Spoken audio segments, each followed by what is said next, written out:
Triple H wants another ex-WWE star back. Plus, AEW's All Out main event may have been revealed. And we're getting two big returns on tonight's SmackDown tapings. Brace yourself for spoilers at the end. And it's all in the wrestling news right now. Triple H has lit the homing beacon once again. Come home for Christmas. Come home for Christmas. It's getting close now, at Christmas. We don't say it. What does the homing beacon sound? I think the homing beacon sounds like, we are wild and young. Oh, that was nice. Throwback. That was gorgeous. Anyway, go on with it. We've seen some beefy names announced for WWE comebacks. Could this be the beefiest of all, Andrew? I think this might indeed be the beefiest of all. So a report from Andrew Zarian on the Way Live Pal suggests Triple H could be looking to bring Bronson Reed, aka Jonah, back to WWE. Zarian saying, I've heard one name over the last few weeks, and that's Jonah. I talked to a friend over there casually in Connecticut. He's a name. Bronson Reed got the plop end of the stick with his positioning. He's very good. He has the size, he has the awesome entrance with the background.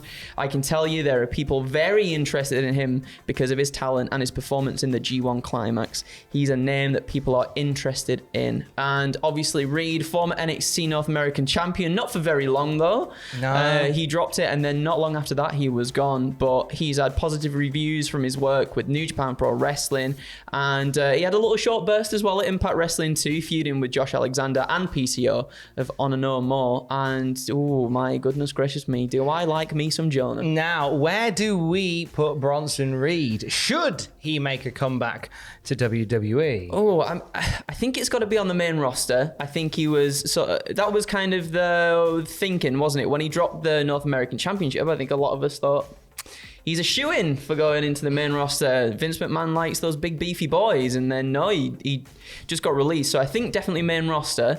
I want to see him.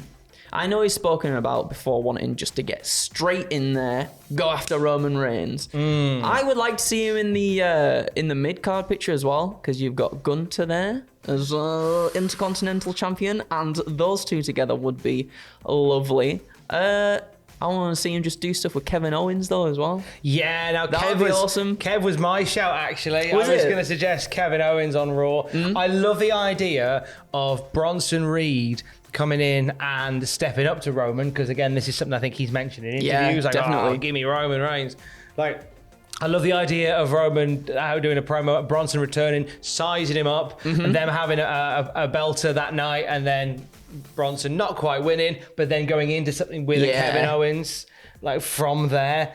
And then you got Bobby Lashley as well on the other side of the mid-card picture. Bobby was that another would be one. Nice. The nice thing about Jonah / Bronson Reed is that he's somebody he's a big lad that works really well with other big lads. Yes. Sometimes it's a bit like the oil and water thing when you get two of the powerhouse wrestlers.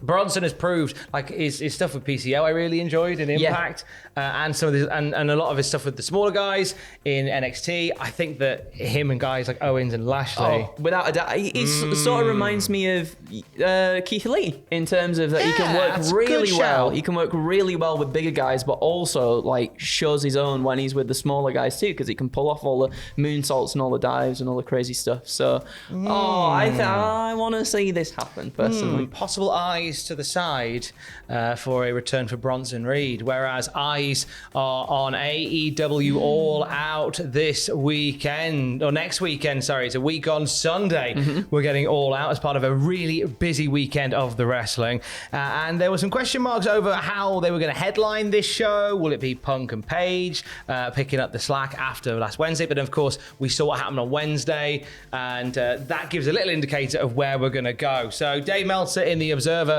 today writes, a rematch between Jon Moxley and CM Punk will headline All Out in Chicago. The announcers gave Punk a backstory of perhaps coming back too soon. He limped out of the ring, and no doubt the story of the Chicago match is that he's going in injured. And that's a great story to tell. Yes. I really like that as a thing. Dave also talked about that match they had on Wednesday and said it was not the original plan to do that match on TV. It wasn't even a ratings ploy. It was more to do with Moxley becoming the real champion, as he didn't like the interim thing. Yes. Some backstage didn't like the short match, and some others did. Some felt it would hurt doing a pay-per-view rematch as 11 days later. Others felt the nature of how the match was done, being kept short and having an injury, puts more doubt and helps the pay-per-view. I'm actually on the latter of that. Yeah. I do believe, like, the more I've thought about it, like, as unusual as that match was, I actually like the dynamic going into the match next week. Yeah, me too. Of like CM Punk's in Chicago. He's, not only is he physically injured, but he's emotionally injured as well, having lost quite defiantly and emphatically to Moxie in record time, only his second ever loss. So you're going in with a lot of bruises of all kinds, going in there against Moxie, who no doubt will get booed out of the building. Yeah. And here's the thing as well, on their game, Moxie and Punk can have a belter. So as a main event, they've talked me into it. They've sold me on the idea. No, I think that's kind of like what you want to do going into Chicago for CM Punk. Make him seem like he's on the back foot to then maybe get the triumphant hometown hero win. Whether we see some sort of heel turn within this though, and sort of turn it on its head a little bit, remains to be seen. I would be very intrigued to see whether they could. I think if anybody can do that hometown hero turn, I think Punk's probably got the verbal mastery to be able to do that. But then with CM Punk's popularity in Chicago, would a heel turn just negate it anyway, because the crowd will just be cheering for It's Punk? akin to the Austin, Texas turn at Mania 7 and at X7. At WrestleMania X7, when it was like, he sold his soul to the devil, and it's like people booed anyway, but there was all... I'm intrigued. Me too. I'm very intrigued by that. It's a buzzing for the weekend of wrestling. We're going to have a cracking time at Clash at the Castle. Absolutely. Really love what WWE's putting out at the moment. Really up for seeing what they do with All Out. I think Punk and Moxie could have an absolute belter. Definitely. Bring that noise on. But does Punk beat Mox? After just a short amount of time as a champion. And I don't know, Tom. I think he does, but maybe there is some sort of turn there to solidify himself as champion. Like, I don't know. He does it in a screwy fashion that kind of... But then again, like I said, Chicago will be like, go on, give me nuts. Give me nuts. That's how they talk in Chicago. They do, they love it. The home, as I said yesterday, of the Motor City Machine Guns. Definitely where they live. Thanks for sending me Google Maps. Okay. Appreciate that. It's all right. I'm not bothered anyway. Looking to AEW's future, big plans coming October. The Observer says that Rampage is going to be taped separately to Dynamite throughout October. There were some rumblings of a second touring crew for AEW coming up in October. So this kind of lends to what those rumblings have been. Tony Khan has said he wants to get aggressive using big Rampage shows through October. And there's been talk as well of another wrestling show too. Either All Elite Women, which was something that was trademarked the other week. This could also possibly, and I do hope this is kind of what it is, as well as these Rampage tapings, it could be where we have Ring of Honor tapings as well. Yeah. Because they're shopping for Ring of Honor at the moment. They've got to get a Ring of Honor show. I think they do. It's treaded waters by now. We've said it multiple times. The AEW roster is stacked. I think we need to start dividing things up a little bit more. Rather than have another AEW show, let's just start off doing the Ring of Honor stuff. I think one of the complaints I've had with AEW is the size of their roster. Yeah. I think splitting it off, different rosters touring, and having a Ring of Honor select roster, I think that helps that problem. Definitely. I think, and that's a solution to that problem. I think AEW with a smaller roster is an incredibly tantalizing product. Absolutely. Absolutely.